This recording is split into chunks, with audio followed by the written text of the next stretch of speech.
Kurenai Yuhi is a perfect Jonin. Now before you cuss me out through the fourth wall, I already understand. She got her ass put by Itachi, is rarely shown, and is only known as Asuma's fine RIP. However, when you look deeper, she's easily glazable. Kurenai is a ninja with OP ninja skills who seamlessly became the mother figure for teammate while facilitating the will of fire and carrying it to the next generation. Kurenai wasn't just some forgotten ninja, she was the perfect Jonin that Kishimoto simply abandoned, and I'll show you how. Cue my music. On the highway and I'm thinking that I love her. Let's end this!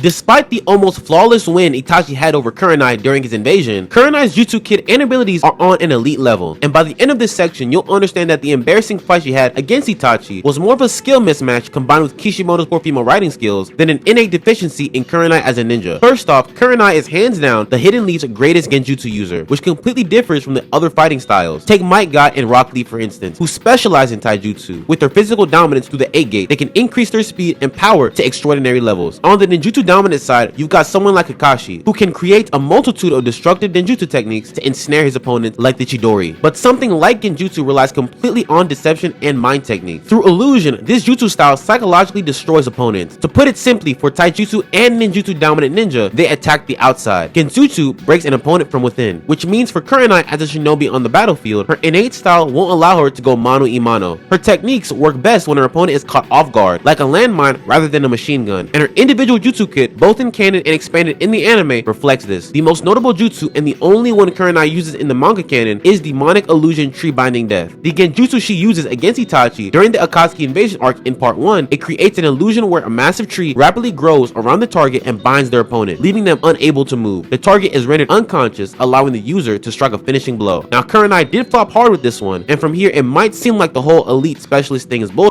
But let's get into the anime only material where her jutsu kit and fighting style gets expanded, so we can fully understand her specialty as a shinobi, and most importantly, how she fares up against other genjutsu users. The Yakumo Kurama arc. Here we get an introduction to a former student of Kurenai's, someone born with a unique genjutsu KK Genkai, so powerful that her illusions can affect reality. But because she's unable to control her abilities, her powers become unstable, causing entire environments, injuries, and disasters to feel real to those trapped inside them. Because of this threat, Kurenai was instructed by the third Hokage to seal away her genjutsu abilities, and when Yakumo's alter ego, Ito, created through genjutsu tapping into her subconscious, convinces Yakumo to take vengeance against the leaf, Kurenai has to act, meaning it's a genjutsu showdown of the century. We see her use a multitude of techniques while tracking down Yakumo against the other Kurama clan members trying to kidnap her. On par with the tree binding death technique, the string bean binding jutsu is just as effective. The target sees bean vine sprouts from the ground, wrap around their body, and lift them into the air, which in the other anime would have been the focal point for a plethora of elite fan service content. But this is Naruto, so let's log back in. A giant bean pod then appears and opens, revealing the user ready to attack. The way Kurenai uses was genuinely fire. The opponent thinks they're casting her into an illusion, only for it to be Kurenai all along. This shows that this battle of genjutsu is a chess match rather than a simple fight to the death. But a technique she uses as a counter to evade her opponent's attacks is flower petal escape jutsu. Again, jutsu technique that disperses her body into cherry blossoms that dissipate into the air. After evading, she can bind her opponents using the petals and create a storm of them to block their field of view. This technique kind of resembles Krillin's solar flare from Dragon Ball Z, where it blinds the opponent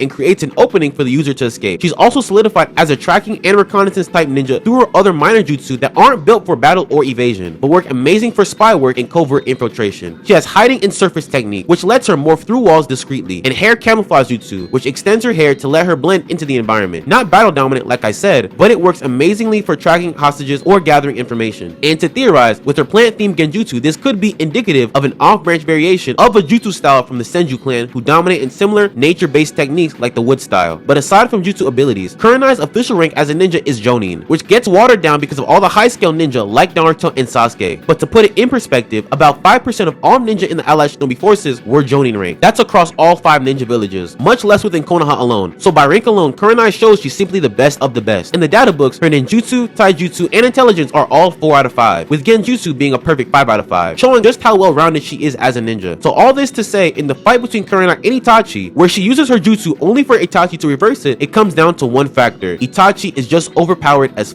He destroyed an entire clan at 13 years old, mastered the Sharingan, and is one of the strongest Uchiha to ever live. He has the Mangekyo Sharingan, Tsukuyomi, a perfect Susanoo, and Amaterasu at his disposal while still possessing Shisui's eyes. So it makes perfect sense that Kurenai would be outclassed by Itachi in a battle of genjutsu. Itachi's Sharingan is the greatest dojutsu with genjutsu abilities, period. One of its most signature traits is the ability to trap users in a genjutsu on eye contact. So Kurenai, a shinobi who creates illusions through hand signs, simply couldn't compete with that. But that doesn't diminish what Kurenai is as a shinobi, because as a Jonin, she's not just superb for her fighting abilities and rank alone, but for how she carefully trains the next generation of shinobi to excel on Team 8.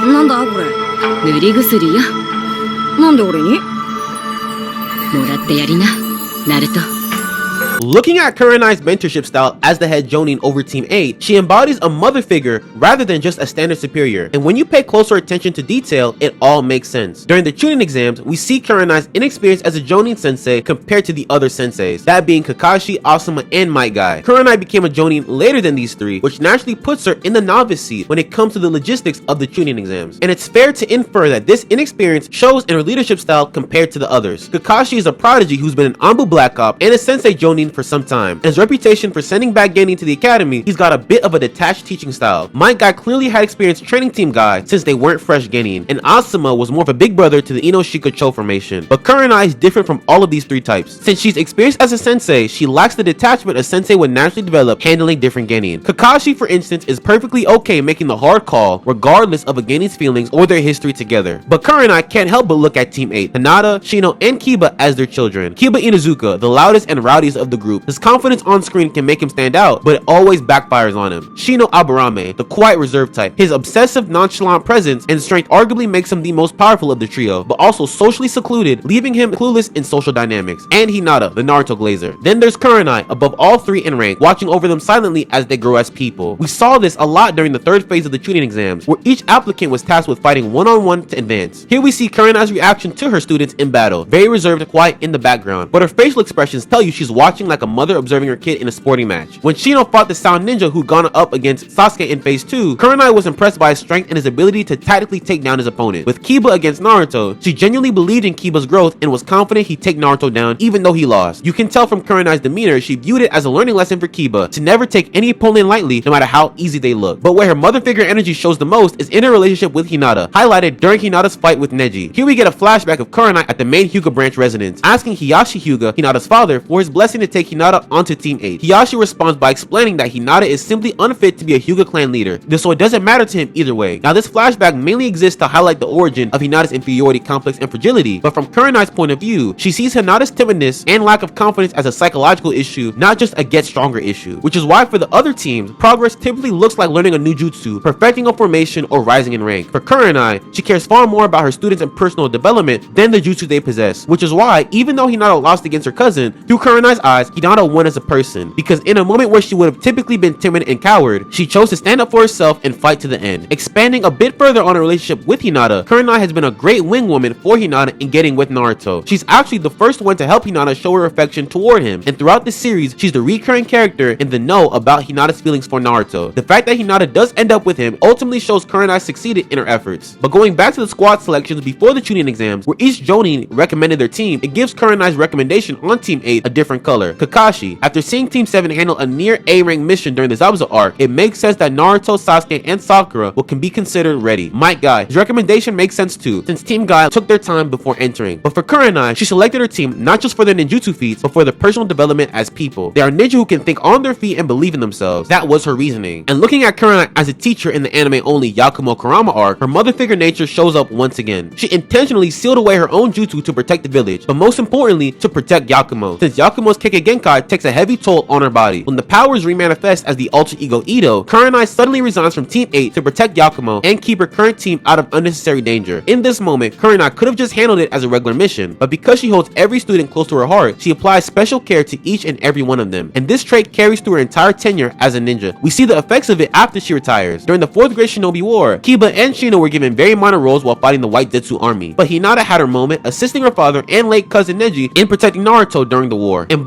Naruto, it shows up even more. For instance, Shino, who by this point is a teacher at the academy. When he's having trouble integrating Mitsuki with the other students, it's Kurenai he goes to for advice on the matter. When visiting Hinata, Boruto asks Kurenai for advice on what to get his grandfather for his birthday. Before Hinata's wedding, it's Kurenai who Kiba and Shino go to for advice on the perfect wedding present. None of these are moments where Kurenai is helping them master the Sharingan or perfect the Rasengan. They're key moments in her students' lives where she's their backbone, guiding them through life as they grow as people. This extends well beyond a regular Jonin and her Genin. It's a mother and her children.